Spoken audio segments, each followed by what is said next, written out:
narasi-narasi terkait radikalisme dan sebagainya sebetulnya sudah terbantahkan hari ini dengan saya hadir di markas besar FPI. Nah, kita mau ke depan ini kan bangsa ini coba sama-sama kita menatap bareng ya. Biar gimana pun Habib Rizik juga patriotik yang harus kita hormati. Beliau selain patriotisme ulama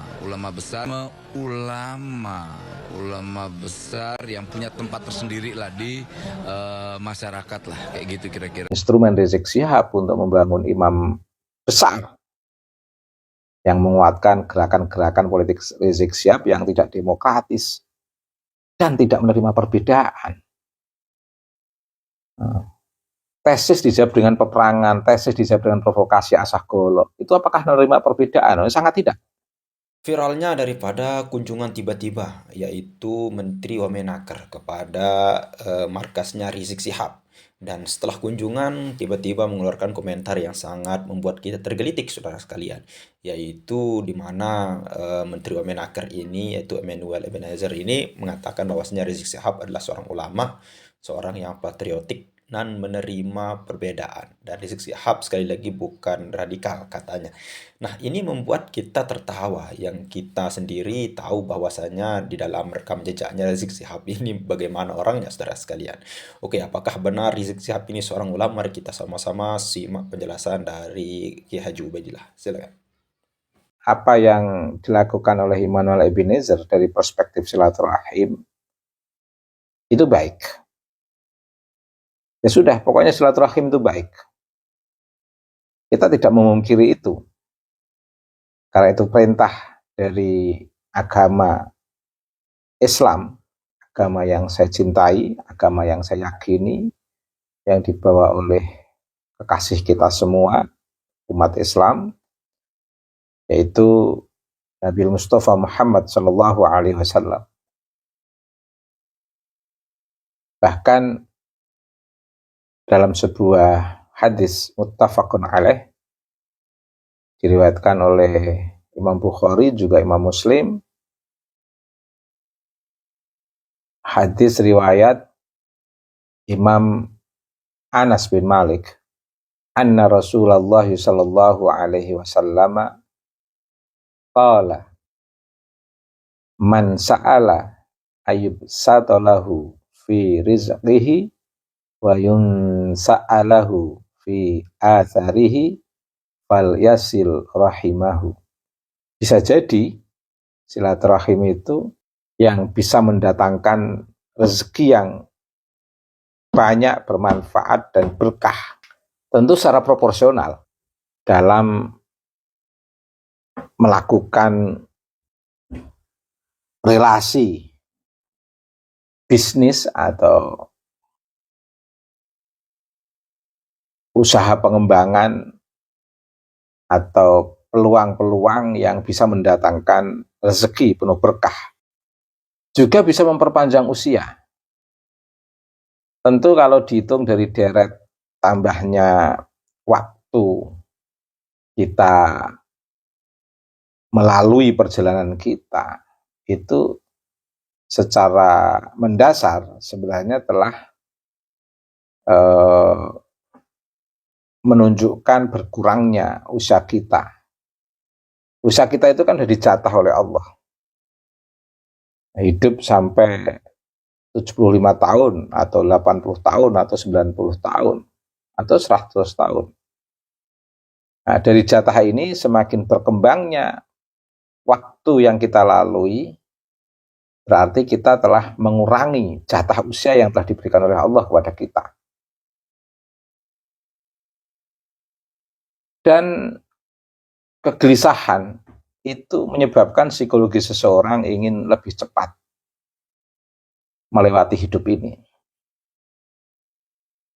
Sebaliknya, kalau orang itu bahagia, senang, itu ada suasana psikologis yang dia merasa ingin hidup 1000 tahun lagi. Seperti sajaannya Khairil Anwar itu. Artinya kebahagiaan itu seperti memberi ruang waktu yang lebih panjang dalam perjalanan usia kita. itu betul-betul dirasakan secara psikologis sebagai sebuah hikmah dari silaturahim. Sehingga kita semua bisa membuktikan secara empiris dan terukur, rasional. Kalau kita sedang sedih, gundah gulana, terasa waktu yang sangat singkat telah kita lalui, kita gunakan untuk bersilaturahim. Itu seperti kita ada kesempatan yang lebih banyak lagi menikmati hidup ini. Dan itulah kualitas dari sebuah perjalanan usia kita, perjalanan hidup kita. Karenanya itu penting, Falyasil rahimahu itu penting. Silaturahim Immanuel Ebenezer itu mendapatkan banyak respon yang beragam. Itu sebagai sebuah fenomena pejabat negara, Wamenaker Immanuel Ebenezer yang kurang baik. Karena pejabat negara itu mendatangi tokoh. Itu adalah tokoh yang memiliki model. Memiliki model yang baik dan bisa menjadi modeling yang baik. Bisa menjadi percontohan yang baik. Karena siapapun yang menjadi tokoh yang didatangi oleh seorang pemimpin itu akan menandai sejarah, menandai masyarakat, menjadi penanda keutamaan, kebenaran, nilai-nilai yang merangkum sebuah sistem kebudayaan yang bisa menjadi pedoman, patokan masyarakat. Itu tokoh. Nah, kalau pejabat pemerintah mendatangi tokoh dengan model dalam tanda kutip yang kurang baik, itu akan menunjukkan kompas atau arah kepada masyarakat untuk bercermin kepada sosok yang kurang baik. Lebih-lebih dalam konteks kehidupan berbangsa dan bernegara. Katakan secara person sebagai khalifah Allah di muka bumi. Katakan Rizik Syihab itu baik, adalah sosok yang baik, seorang hamba Allah yang kokoh dalam membangun hubungan suci dengan Allah. Tetapi yang menjadi pertanyaan, apakah kebaikan kepada Allah, artinya prinsip tauhid yang kuat kepada Allah, apakah berdampak pada wilayah kemanusiaan atau tidak? Ini kan persoalan. Nilai kemanusiaan itu artinya apa? Menjunjung eksistensi manusia di tengah kehidupan ini betul-betul merespon kemanusiaan di luar kemanusiaan yang melekat pada diri seseorang itu dengan cara yang manusiawi. Artinya begini, setiap individu itu punya prinsip kemanusiaan yang akan dia pertahankan. Tapi tidak semua orang punya sikap yang manusiawi terhadap nilai-nilai kemanusiaan orang lain di tengah eksistensinya masing-masing. Kadang dia merasa ingin dimanusiakan tapi tidak memanusiakan manusia.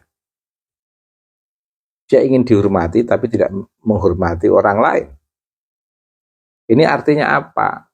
Artinya dia sedang egois.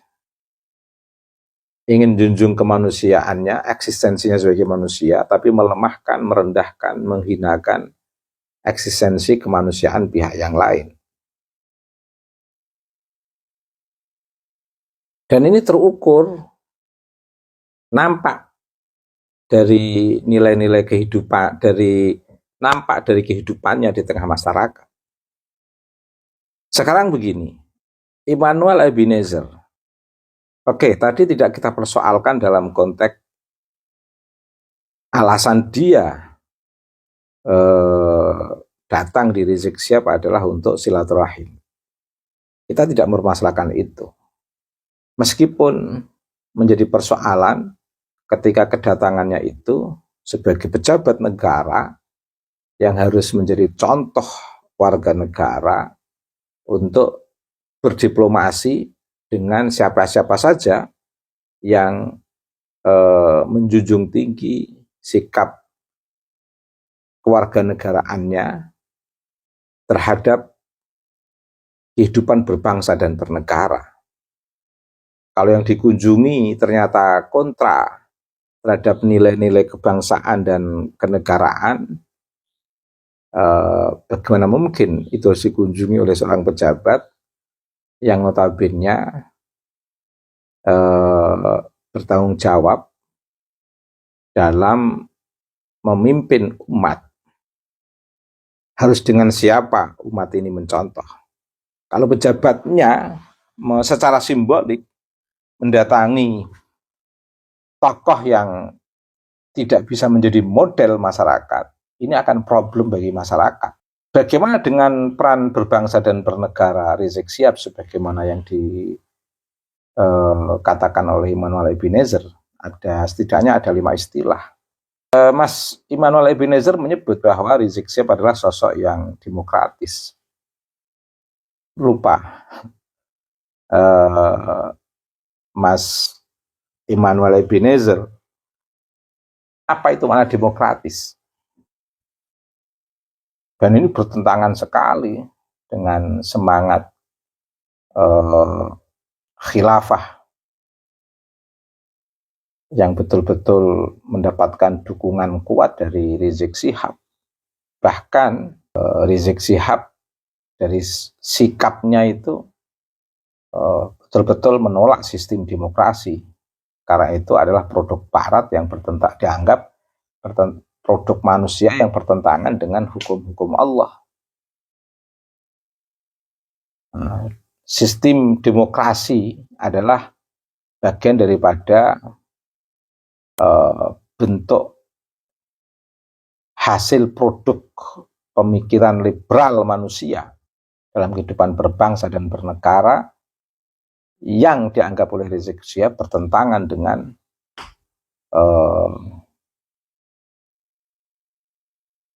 teks yang dia pahami secara sepihak. Pertanyaannya, demokratiskah itu? Tentu tidak. Kalau demokratis itu artinya sebuah sistem yang kalau dikatakan demokrasi dalam konteks dialektika, itu adalah sosok yang menerima perbedaan dan terbuka dalam merefleksikan sikap, menjawab, memahami, memandang sebuah fenomena, itu terbuka. Adalah sikap-sikap yang terbuka. Memungkinkan menerima perbedaan dari beberapa pihak. Yang kedua, demokratis dalam konteks sebuah keputusan. Keputusan dalam kehidupan berbangsa dan bernegara itu adalah keputusan yang diambil dari rakyat, oleh rakyat, dan untuk rakyat. Pertanyaannya,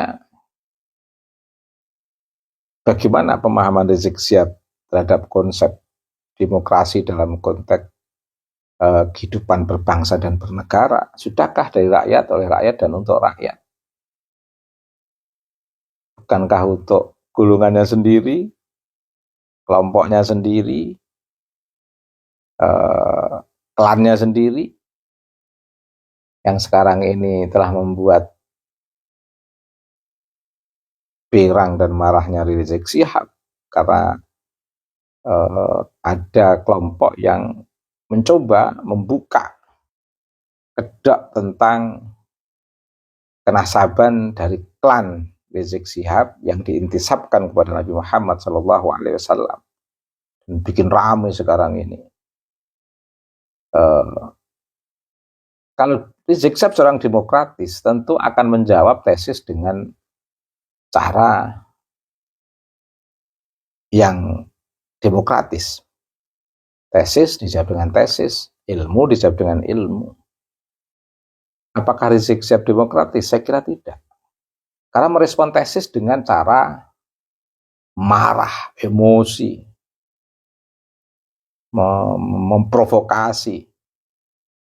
Bahkan seharusnya menurut konteks hukum negara kita, harusnya sudah bisa dikenai pasal itu. Karena memprovokasi umat, mengadu domba umat. Dan sudah terbukti ada konflik di lapangan pasca provokasi dia mengadu domba umat. Harusnya sudah kena pasal itu. Nah, sikap-sikap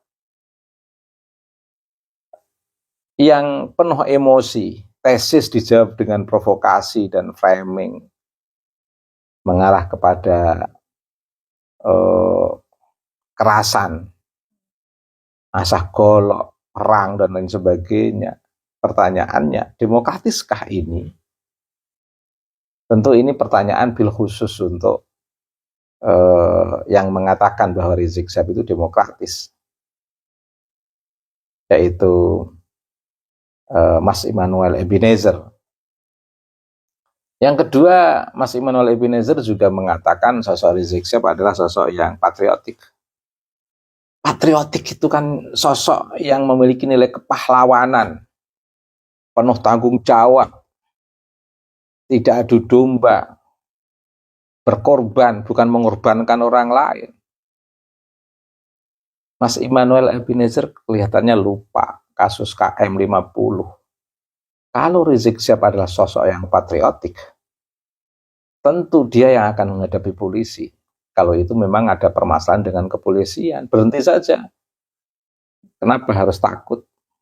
Sejak dari rumah aja, sejak sebelum keluar dari rumah.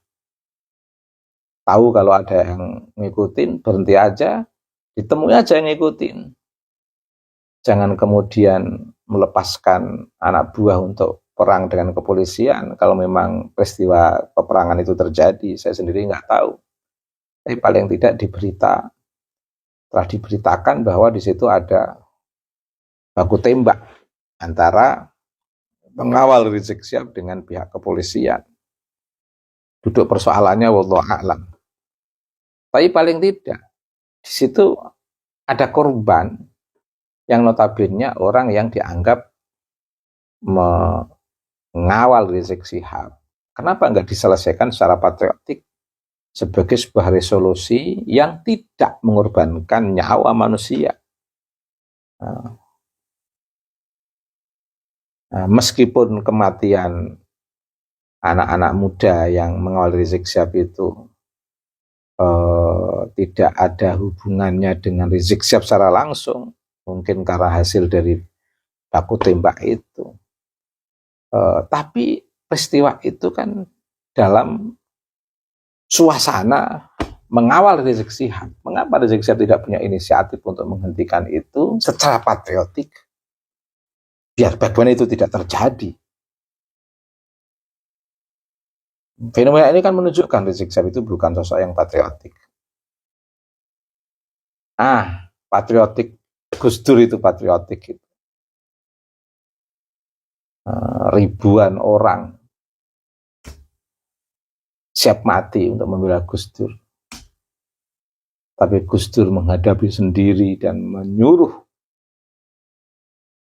para pengawal dan pembelanya untuk pulang kampung. Dan Gus Dur melawan dengan nilai-nilai kepahlawanannya untuk mengkritisi negeri ini dari orang-orang yang tidak bertanggung jawab. Termasuk orang yang tidak bertanggung jawab di era Gus Dur itu Rizik Syihab. Makanya jangan heran di era Gus Dur waktu masih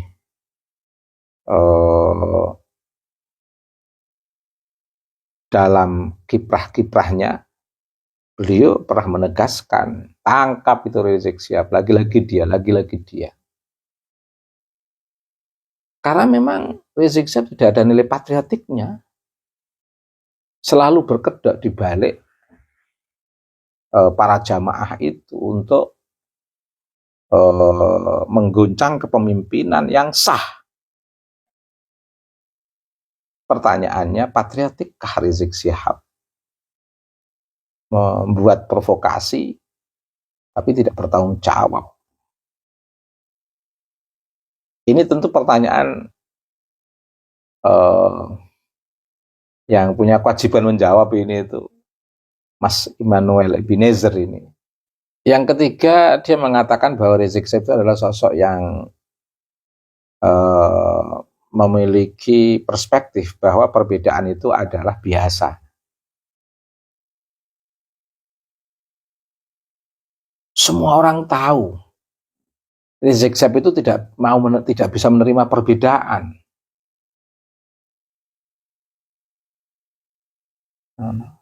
Jelas-jelas dengan yang benar saja dia tidak mengakui bagaimana dikatakan menerima perbedaan. Tesis Kiai Imad itu sudah sangat kuat membongkar kedustaan Robitoh mengeluarkan sertifikat kenasaban para habaib yang diintisabkan kepada Nabi. Dan itu menjadi instrumen Rizik Syihab untuk membangun imam besar yang menguatkan gerakan-gerakan politik Rizik Syihab yang tidak demokratis dan tidak menerima perbedaan. Tesis dijawab dengan peperangan, tesis dijawab dengan provokasi asah golok. Itu apakah menerima perbedaan? Sangat tidak.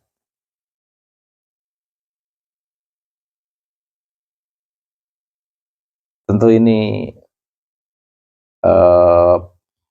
apa yang saya sampaikan ini pukulan, sebuah kritik yang patut menjadi perenungan Mas Immanuel Ebenezer.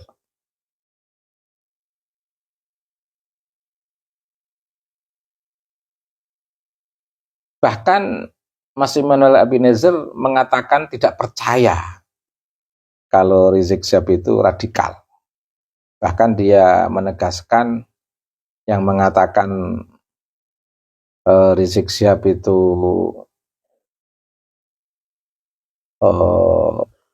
radikal terjawab dengan kedatangan dia di Rizik Syihab. Ternyata dia menyaksikan Rizik Syihab adalah seorang demokratis.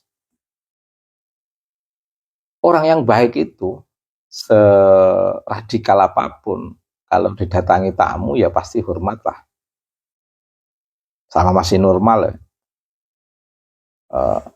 Tapi kan kemungkinan yang kedua, kebaikan Rizik Syihab didatangi Mas Immanuel Ebenezer itu kan karena dalam posisi terpepet menghadapi fenomena diskursus nasab yang masyarakat sudah tahu semua. Ternyata di sana ada kedustaan. Bisa saja Rizik Syihab baik dalam rangka untuk mencari teman, atau ingin membuat strategi baru dengan Wamenaker Immanuel Ebenezer. Tapi kalau kemudian hanya silaturahim yang hitungan jam begitu singkat, kemudian harus menghapus radikalisme Rizik Syihab yang selama ini telah dia bangun di negeri ini, tentu simpulan Mas Immanuel Ebenezer sangat tergesa-gesa. Kemudian yang terakhir, Mas Immanuel Ebenezer mengatakan Rizik Syihab ini seorang ulama. Ulama dari mana?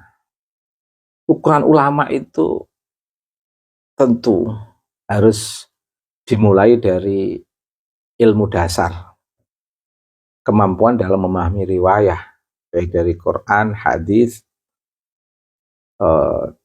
dan memahami perkembangan pemikiran para ulama-ulama sebelumnya sebagai kelangsungan perkembangan keilmuan para ulama yang terjaga dalam konteks sanad keilmuannya bersambung kepada Nabi dan terjaga hasanah-hasanah keilmuan para ulama antara pandangan ulama satu dengan pandangan ulama yang lain yang saling menguatkan untuk kelangsungan ilmu-ilmu keislaman.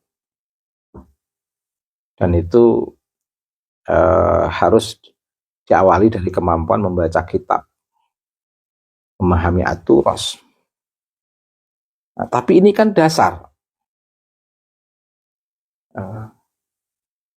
yang harus dibuktikan dengan sikap-sikap kemuliaan seorang ulama yang betul-betul menjaga maqasidus syariah, menjaga agama, menjaga nafas.